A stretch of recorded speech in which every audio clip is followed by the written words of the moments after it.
वीरगढ़ का राजा राजा वीर अपने दरबार में अपनी पत्नी रानी मोहिनी के साथ बैठा हुआ था कि तभी वहां पर एक साधु आ पहुंचा। साधु को देखकर राजा वीर चौंकते हुए बोला, हम अपने राज्य के लगभग सभी साधुओं और संतों को जानते हैं, हमने आपको कभी नहीं देखा। कौन हैं आप? महाराज, मैं हिमालय की चोटी में हमेशा तपस्या में लीन रहता हूँ। मैं आपकी यहाँ पर सहायता करने के लिए आया हूँ, क्योंकि वो सहायता सारे संसार से जुड़ी हुई है। मैं आपकी बात का मतलब नहीं समझा। मैं अपनी तपस्या में लीन था कि तभी मुझे तेरे राज्य की ओर एक भारी विपत्ति होती हुई आई दिखाई दी, जो कि धीरे धीरे सारे संसार में फैल गई। यह सुनकर राजा वीर सिंह बुरी तरह से घबराते हुए बोला, तो फिर इसका उपाय बताइए साधु महाराज। चिंता मत करो राजन, जब तुम्हें तुम्हारे राज्य में भारी विपत्ति आती हुई दिखाई दे और तुम्हें तुम्हारा ही किला छीनता हुआ दिखाई दे, तो तुम मुझे उस समय तलाश करना, मैं तुम्हें मिल जाऊंगा। इतना बोलकर साधु रहस्यमयी अंदाज में मुस्कुराते हुए वहां से चला गया। इधर प्रतापगढ़ का राजकुमार अर्जुन अपने बगीचे में बैठा हुआ था कि तभी एक सैनिक वहां आकर उससे बोला, जल्दी चलिए राजकुमार, आपके पिताजी की तबीयत सही नहीं है, उन्होंने आपको तुरंत याद किया है। सैनिक की बात सुनकर राजकुमार अर्जुन दौड़ता हुआ अपने पिता के कक्ष में पहुंच गया। क्या हुआ पिताजी? सैनिक ने मुझे बताया कि आपकी तबीयत सही नहीं है। अपने पुत्र की बात सुनकर अर्जुन का पिता राजा विक्रम फीकी मुस्कान लिए हुए बोला, सैनिक ने तुम्हें सही बताया अर्जुन। मैं चाहता हूँ कि मैं अपने जीते जी ही तुम्हें प्रतापगढ़ का महाराज घोषित कर देता हूँ। पिताजी, अभी आप बहुत साल जिएंगे और मैं अभी राजा नहीं बनना चाहता। एक न एक दिन तो तुम्हें राजा बनना ही है अर्जुन। आखिर तुम कब तक सच्चाई से भागते रहोगे? और परंपरा के अनुसार राजा बनने से पहले तुम्हें एक साधारण स्त्री से विवाह करना होगा, और फिर जब तक तुम जीवित रहोगे तब तक तुम्हारी एक पत्नी ही तुम्हारी जीवन संगिनी रहेगी। तुम और राजाओं की तरह फिर कभी दूसरा या तीसरा विवाह नहीं कर सकते। अपने पिता की बात सुनकर अर्जुन गहरी सोच में डूबता हुआ अपने पिता की ओर देखकर बोला, पिताजी, आखिर ये क्या रहस्य है?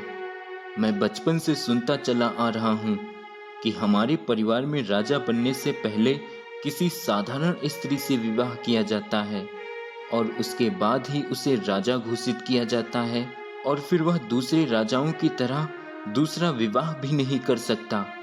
ऐसा क्यों? अपने पुत्र की बात सुनकर राजा विक्रम अर्जुन को बहुत ही गौर से देखते हुए रहस्यमयी अंदाज में बोले, श्राप से बचने के लिए। अपने पिता की जुबान से यह शब्द सुनकर अर्जुन आश्चर्य से बोला, श्राप? कैसा श्राप? एक ऐसा श्राप जो वर्षों से हमारी पीढ़ी दर पीढ़ी हमारे पीछे चला आ रहा है कि अगर हम और राजाओं की तरह विवाह किसी राजकुमारी से करेंगे तो उसका होने वाला पुत्र शापित होगा, और वो शापित राजकुमार किसी भी स्त्री से अगर विवाह करेगा तो उस स्त्री की मृत्यु हो जाएगी। मतलब हमारे आने वाला वंश समाप्त हो जाएगा। बरसों पहले एक बहुत ही पहुंचे हुए साधु महाराज ने हमारे पूर्वजों को श्राप से बचने के लिए यही एक तरीका बताया था। जब से पीढ़ी दर पीढ़ी हम सब उस साधु की बात को मानते आए हैं, और यह तुम्हें भी माननी होगी। अपने पिता की बात सुनकर राजकुमार अर्जुन हंसते हुए बोला, मैं इन बातों को नहीं मानता पिताजी, और मैं किसी राजकुमारी से ही विवाह करूंगा। और मुझे विश्वास है कि मेरा होने वाला पुत्र शापित नहीं होगा। तुम समझ नहीं रहे हो अर्जुन, तुमने मेरी पूरी बात तो सुनी ही नहीं। अगर तुम किसी राजकुमारी से विवाह करोगे और उस राजकुमारी से तुम्हारा जब राजकुमार पुत्र पैदा होगा, वो राजकुमार शापित होगा। और उसके शापित होने की निशानी यह होगी कि जब भी वह अपनी पत्नी को स्पर्श करेगा, वह एक राक्षस में परिवर्तित हो जाएगा और अपने हाथों से अपनी पत्नी को मार डालेगा। मगर उसे याद नहीं रहेगा कि उसने अपनी पत्नी को मारा है, परंतु धीरे धीरे करके वह पूरी तरह से राक्षस में परिवर्तित होकर सारे संसार को खत्म कर देगा। पिताजी, मैं पड़ोसी राज्य के राजकुमारी सुलेखा से प्रेम करता हूँ और मैंने उसे वचन दिया है कि मैं विवाह उससे ही करूँगा। और आप जानते हैं पिताजी कि अगर आपका पुत्र राजकुमार अर्जुन अगर किसी को वचन दे दे तो फिर भले ही उसके प्राण क्यों न चले जाएं, वह अपना वचन नहीं तोड़ेगा। राजकुमार अर्जुन वहां से चला गया। राजा विक्रम ने अर्जुन को बहुत समझाने की कोशिश की, परंतु राजकुमार अर्जुन पत्थर की तरह अपनी बात पर अड़ा रहा। राजा विक्रम को हार माननी पड़ी। कुछ ही समय में राजकुमार अर्जुन ने पड़ोस की राजकुमारी सुलेखा से विवाह कर लिया और राजा अर्जुन ने राजकुमार अर्जुन को प्रतापगढ़ का राजा घोषित कर दिया। कुछ ही समय के बाद विक्रम इस संसार को छोड़कर चला गया। इस घटना के 20 वर्ष बाद राजा अर्जुन अपने मंत्री चतुर सिंह के साथ वार्तालाप करने में व्यस्त था कि तभी उसका पुत्र, जो कि अब 20 वर्ष का हो चुका था, वहां पर आकर अपने पिता राजा अर्जुन से बोला, पिताजी, मैं कुछ सैनिकों के साथ शिकार खेलने के लिए जा रहा हूँ। राजकुमार अशोक, तुम्हारा रोज रोज यूं शिकार पर जाना मुझे तुम्हें संदेश के घेरे में प्रकट कर रहा है। मैं कुछ समझा नहीं पिताजी। राजकुमार अशोक, तुम जब भी शिकार खेलने के लिए जाते हो तो अकेले क्यों जाते हो? मेरे लाख समझाने के बावजूद भी तुम सैनिकों को क्यों नहीं ले जाते? मुझे लगता है तुम शिकार खेलने नहीं बल्कि कहीं और जाते हो। अब मुझे वजह बताओ कि तुम कहाँ जाते हो। अपने पिता की बात सुनकर राजकुमार अशोक बुरी तरह से झेपता हुआ बोला, आपको कोई गलतफहमी हुई है पिताजी, मैं शाम तक आ जाऊंगा। इतना बोलकर राजकुमार अशोक वहां से चला गया। तभी मंत्री चतुर सिंह मुस्कुराता हुआ राजा अर्जुन से बोला, महाराज, मैंने आपके कहे अनुसार राजकुमार अशोक के पीछे कुछ सैनिकों को नजर रखने के लिए भेजा था और उन सैनिकों ने मुझे एक बहुत ही अच्छी सूचना दी है। तो फिर हम उस सूचना को जरूर सुनना चाहेंगे। महाराज, आपके पुत्र अब जवान हो गए हैं। राजकुमार अशोक रोज पड़ोस की राजकुमारी कर्णिका से मिलने के लिए जाते हैं। यह सुनकर राजा अर्जुन प्रसन्न होकर बोला, यह तो बहुत ही अच्छी बात है मंत्री चतुर सिंह, परंतु अगर ऐसी ही बात थी तो राजकुमार अशोक को मुझे बता देनी चाहिए थी। वैसे भी अब वह विवाह के योग्य हो गए हैं और इस राज्य को संभालने के योग्य भी हो गए हैं। आपने बिल्कुल सही कहा। आप जब प्रतापगढ़ राज्य के राजा चुने गए थे तब आपकी आयु भी इतनी ही थी जितनी इस समय राजकुमार अशोक की है। इधर राजकुमार अशोक एक बगीचे में राजकुमारी कर्णिका के साथ बैठा हुआ था। मुझे लगता है कि अब तुम्हें अपने पिता को मेरे पिता के पास मेरा हाथ मांगने के लिए भेज देना चाहिए। आखिर हम कब तक ऐसे ही छिप छिप कर मिलते रहेंगे? तुम मेरे पिता को नहीं जानती राजकुमारी। मेरे पिता ने अब तक पता लगा लिया होगा कि मैं कहाँ जाता हूँ। यह सुनकर राजकुमारी कर्णिका चौंकती हुई बोली, परंतु तुम तो बोल रहे थे कि तुम अपने पिता से बोलकर मुझसे मिलने के लिए आते हो। तुमने बिल्कुल सही कहा। मैं अपने पिता से शिकार करने को कहकर तुमसे मिलने के लिए आता हूँ, परंतु मेरे पिता बहुत चालाक हैं। वो आंख बंद करके किसी की बात पर भरोसा नहीं करते। उन्होंने अब तक सैनिकों को मेरे पीछे लगाकर यह पता लगा ही लिया होगा कि मैं शिकार करने नहीं बल्कि तुमसे मिलने के लिए आता हूँ। राजकुमार अशोक की बात सुनकर राजकुमारी कर्णिका मुस्कुराने लगी।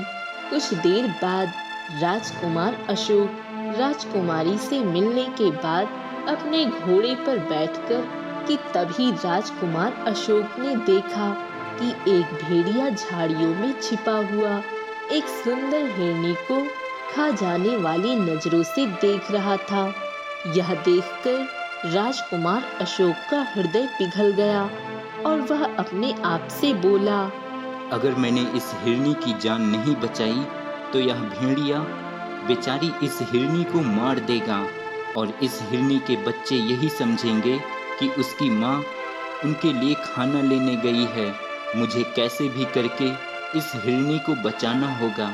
इतना बोलकर राजकुमार अशोक ने अपना धनुष निकाल लिया और उस पर तीर चढ़ा दिया और बड़ी ही फुर्ती से उसने तीर से सीधे भेड़िए पर वार कर दिया।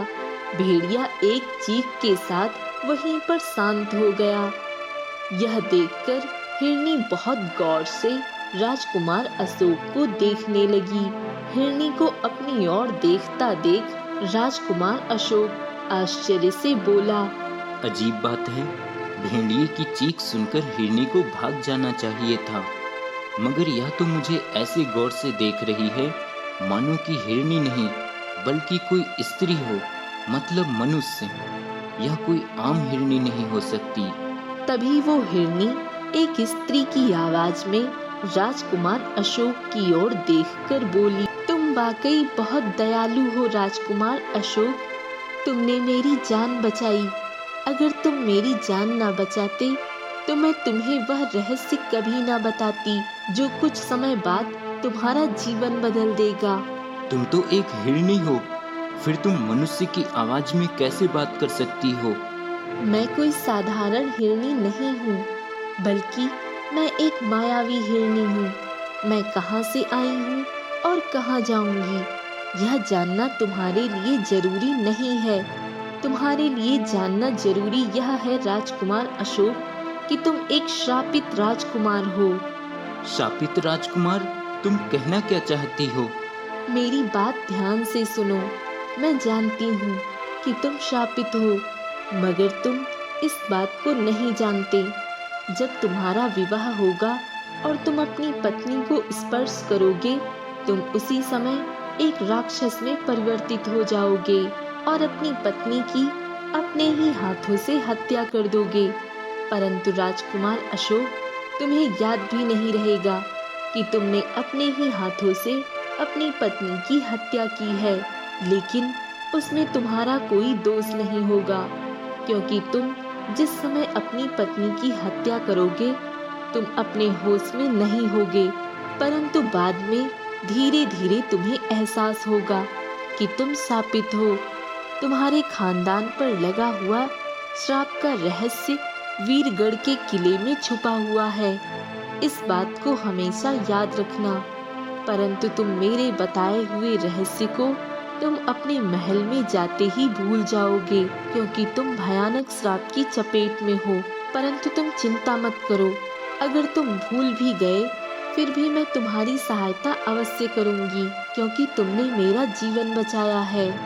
इतना बोलकर हिरनी रंग बिरंगी किरणों के साथ वहां से गायब हो गई। राजकुमार अशोक आश्चर्य के साथ वहां से अपने महल चला गया और महल में कदम रखते ही राजकुमार अशोक उस मायावी हिरनी के बारे में सब कुछ भूल गया। राजकुमार अशोक अपने कक्ष में पहुंचा ही था कि तभी वहां उसका पिता राजा अर्जुन आ पहुंचा और मुस्कुराते हुए राजकुमार अशोक की ओर देखकर बोला। मुझे मंत्री चतुर सिंह ने सब कुछ बता दिया है राजकुमार अशोक। राजकुमार अशोक चौंकता हुआ अपने पिता की ओर देखकर बोला। मैं आपकी बात का मतलब नहीं समझा। मुझे सब पता लग गया है अशोक। अब तुम्हें राजकुमारी कर्णिका से छुप छुप कर मिलने की कोई आवश्यकता नहीं। मैं कल ही उनके पिता से बात करके तुम्हारा विवाह उनकी पुत्री राजकुमारी से संपन्न करा दूंगा। कुछ ही दिनों में राजकुमार अशोक का विवाह राजकुमारी कर्णिका से संपन्न हो गया। राजकुमारी कर्णिका कक्ष में बैठी हुई राजकुमार अशोक का इंतजार कर रही थी कि तभी राजकुमार अशोक वहां पर आ पहुंचा।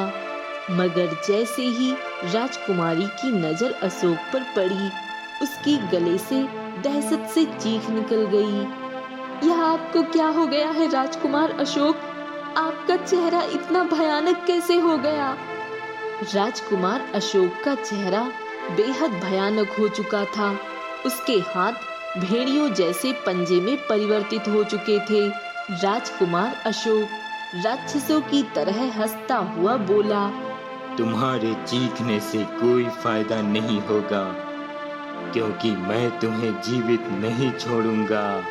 इतना बोलकर भयानक हो चुके राजकुमार अशोक ने अपने भेड़िए जैसे पंजे राजकुमारी की गर्दन में गाड़ दिए। राजकुमारी एक चीख के साथ वहीं पर शांत हो गई।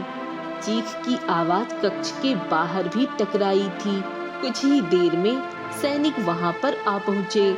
सैनिकों ने देखा कि राजकुमार अशोक के हाथ खून से लथपथ थे और वह बेहोशी की अवस्था में फर्श पर पड़ा हुआ था और राजकुमारी मृत पड़ी हुई थी।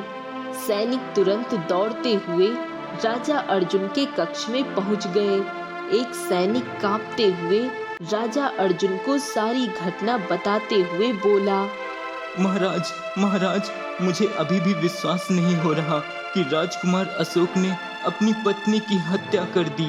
तभी दूसरा सैनिक राजा अर्जुन से बोला। महाराज, एक बात बड़ी ही अजीब है।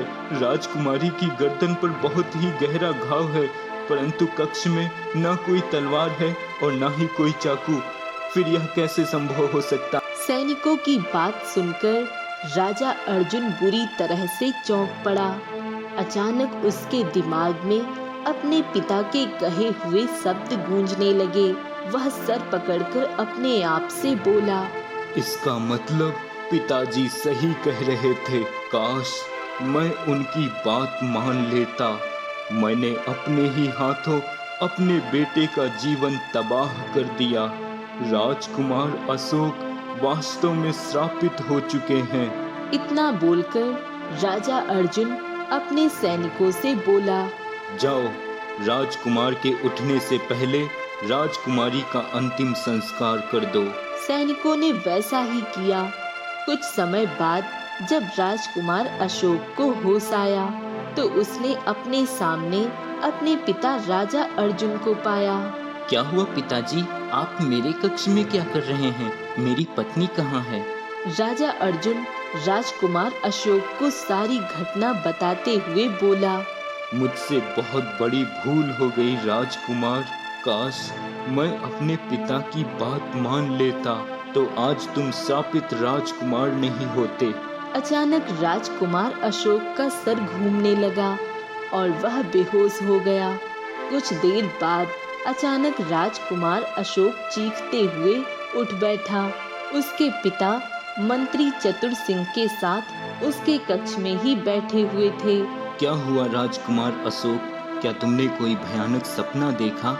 हाँ पिताजी, मैंने अपने सपने में एक किला देखा।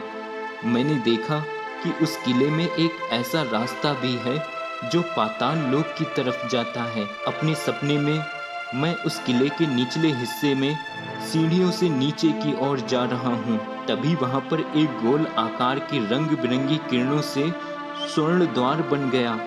मैंने जैसे ही उस द्वार के अंदर प्रवेश किया तो मैंने अपने आप को एक महल में पाया जहाँ पर एक बूढ़ी स्त्री बैठी हुई थी।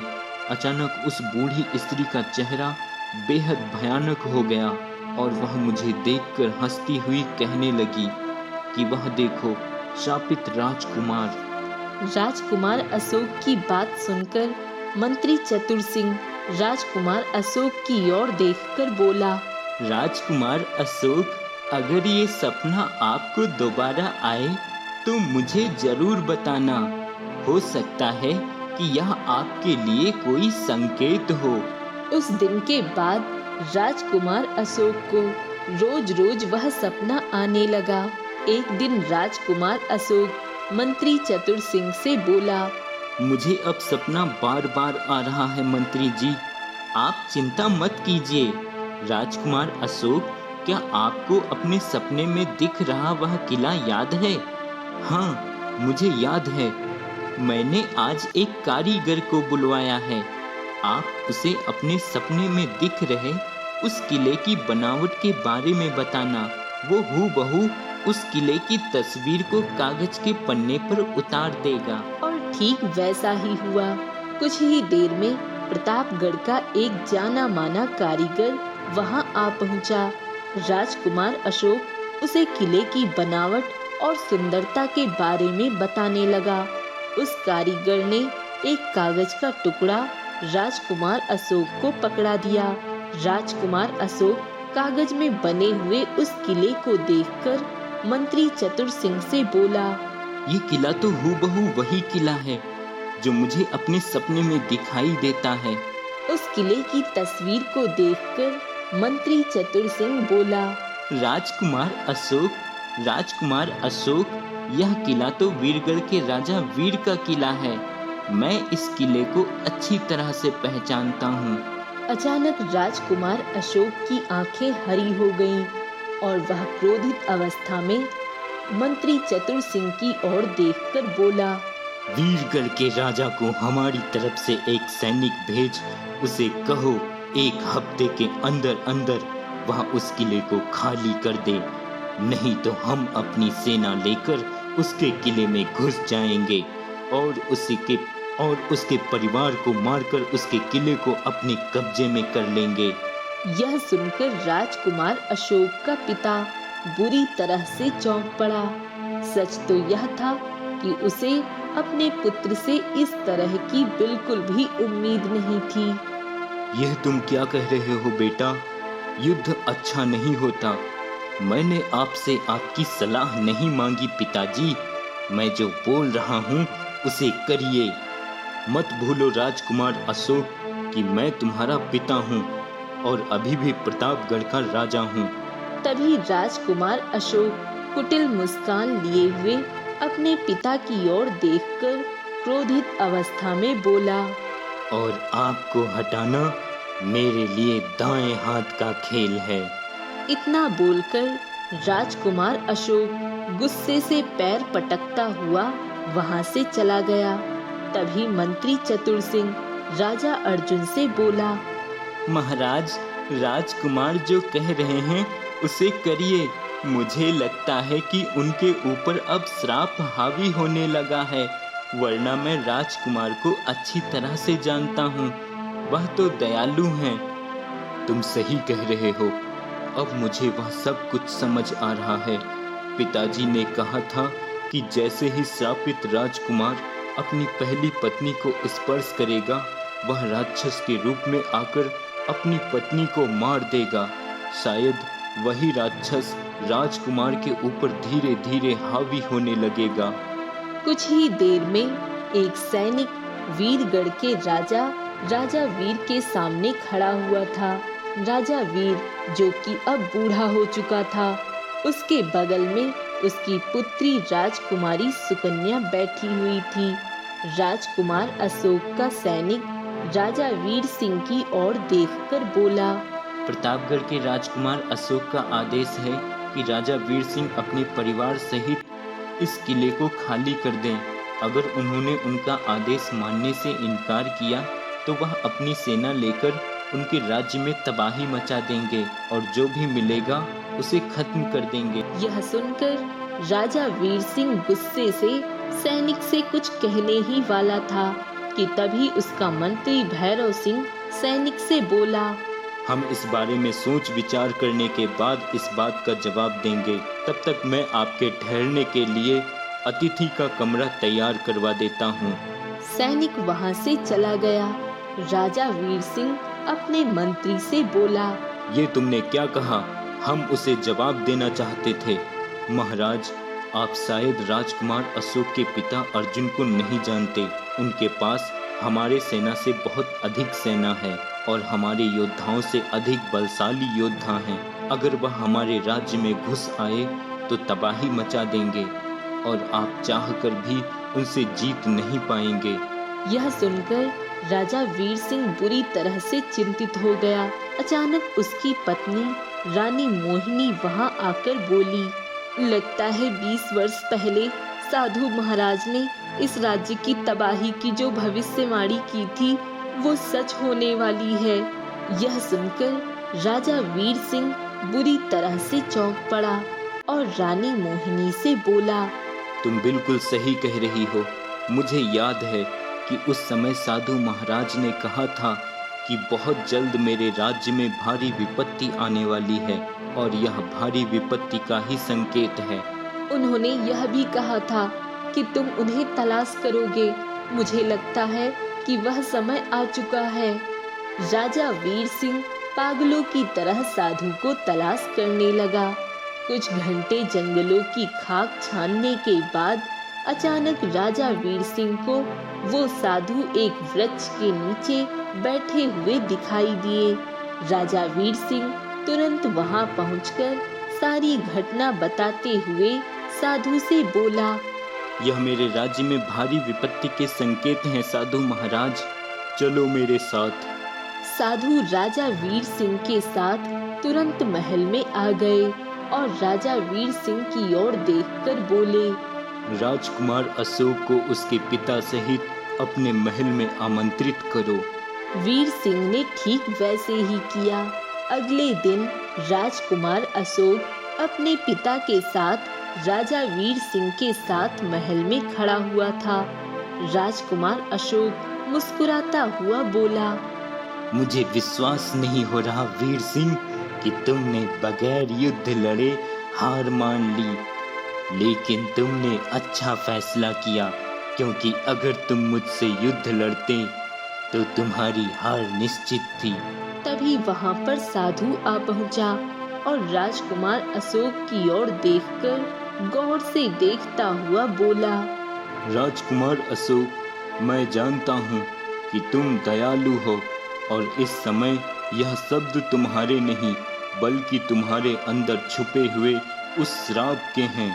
वो श्राप धीरे धीरे करके तुम्हारे अंदर एक राक्षस में परिवर्तित होता जा रहा है। इतना बोलकर साधु ने अपनी झोली से सिंदूर निकालकर राजकुमार अशोक के ऊपर फेंक दिया। अचानक राजकुमार अशोक को ऐसा महसूस हुआ मानो वह नींद से जागा हो। यह मैं कहाँ हूँ? मैं तो अपने महल में था, चलो मेरे साथ। साधु राजकुमार अशोक, राजा अर्जुन और राजा वीर को उसके महल के निचले हिस्से की ओर ले गया। महल के निचले हिस्से को देखकर राजकुमार अशोक आश्चर्य से बोला, यह तो वही है जो मैं अपने सपने में देखा करता था। राजकुमार अशोक ने इतना कहा ही था कि तभी रंग बिरंगी किरणों के साथ वहां पर एक गोल द्वार प्रकट हो गया। साधु उन सब की ओर देखकर बोला, हम सबको इस स्वर्ण द्वार के अंदर की ओर प्रवेश करना होगा। और सब ने ठीक ऐसा ही किया। कुछ देर में वह एक महल में खड़े हुए थे, जहां पर एक बूढ़ी औरत गुस्से से उस साधु की ओर देख रही थी। तुझे क्या लगता है साधु कि तू मेरे दिए हुए श्राप को इतनी आसानी से खत्म कर देगा? मैं जानता हूँ कि तू पाताल लोक की एक राक्षसी है। वर्षों पहले तेरी पुत्री राजकुमार अशोक के पूर्वजों में से राजा सिंघम से प्रेम कर बैठी थी, मगर राजा सिंघम जानता था कि वह पाताल लोक की एक राक्षसी है, इसलिए उसने उसकी तलवार से हत्या कर दी। और तूने अपनी पुत्री की हत्या का बदला लेने के लिए अपने काले जादू की शक्ति के जोर पर श्राप दे दिया, जिसका खामियाजा राजा सिंघम की आने वाली पीढ़ियों तक को भुगतना पड़ा। परंतु अब समय आ गया है तेरे श्राप का अंत करने का। यह सुनकर बूढ़ी औरत क्रोधित अवस्था में बोली, मूर्ख साधु, मैंने राजकुमार अशोक के पूर्वजों को श्राप दिया, परंतु वह मुझसे ज्यादा चतुर निकले। उन्होंने मेरे दिए हुए श्राप का तोड़ एक साधु से पूछा, जो कि वह जानता था जब तक उसके पूर्वज साधारण स्त्री से विवाह करते आए थे। मगर अर्जुन ने अपने पिता की बात नहीं मानी और बदले में उसका पुत्र राजकुमार अशोक श्रापित हो गया। अब यह धीरे धीरे राक्षस में परिवर्तित हो जाएगा और पृथ्वीवासी के सारे इंसानों को खत्म कर देगा। वर्षों बाद मुझे यह दिन देखने को मिला है। मैं इतनी आसानी से हार नहीं मानूंगी। तभी साधु राजकुमार अशोक की ओर देखकर बोले, तुम्हें अपने राक्षसी रूप में आना होगा, क्योंकि तुम ही इस बूढ़ी औरत को समाप्त कर सकते हो। इतना बोलकर साधु ने एक अपनी झोली से सिंदूर निकालकर राजकुमार अशोक के ऊपर फेंक दिया। अचानक राजकुमार अशोक राक्षस के रूप में आ गया और उसने बूढ़ी औरत पर हमला कर दिया। हमला करते ही उस बूढ़ी औरत के शरीर में आग लग गई, वह जलकर राख हो गई। तभी वहां पर वही हिरणी प्रकट हो गई और राजकुमार अशोक की ओर देखकर बोली, कुछ याद आया राजकुमार? हाँ, मुझे याद आया। तुम मुझे जंगल में मिली थी और तुमने मुझे चेतावनी की थी, परंतु मुझे तुम्हारे बारे में ध्यान ही नहीं रहा। क्योंकि तुम शापित थे और मैंने तुमसे कहा था कि तुम सब कुछ भूल जाओगे, परंतु मैं तुम्हारी फिर भी सहायता करूंगी। सपने में ही इस किले को तुम्हें दिखाती थी। मैं जानती थी कि एक दिन तुम यहाँ पर जरूर आओगे। दरअसल वर्षों पहले तुम्हारे पूर्वजों का शासन बहुत राज्यों पर था, उसमें से वीरगढ़ भी आता था। तब तुम्हारे पूर्वज इसी वीरगढ़ किले में रहा करते थे और इसी वीरगढ़ किले के एक हिस्से में पाताल लोक का द्वार खुलता है। और मैंने अपनी तपस्या की शक्ति से यह जान लिया था कि तुम्हारे श्राप का अंत ऐसा ही होगा। अगर तुम्हें श्राप से मुक्त नहीं किया गया तो दुनिया संकट में आ जाएगी।